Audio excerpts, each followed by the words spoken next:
Chapter 3, Question 3.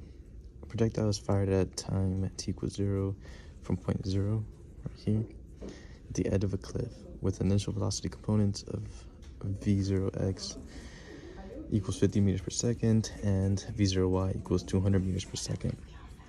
That means our x is going this way, 50 meters per second, but rising at 200 meters per second.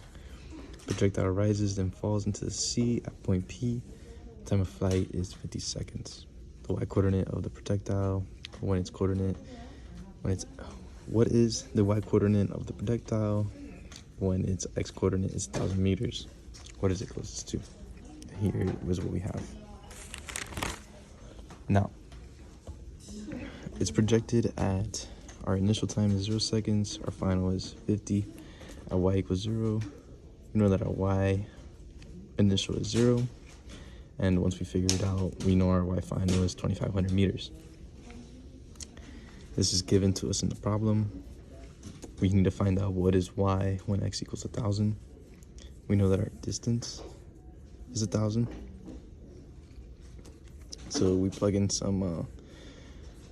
what's given, and we know that the entire distance is 2,500 meters.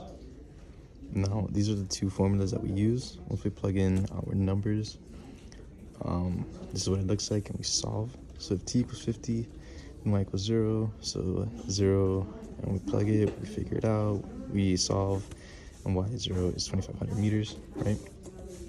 And if x equals 1,000, we know that x of t equals 50, so we plug in 1,000, and 50t, once we solve this down, we apply 50 over here, 20.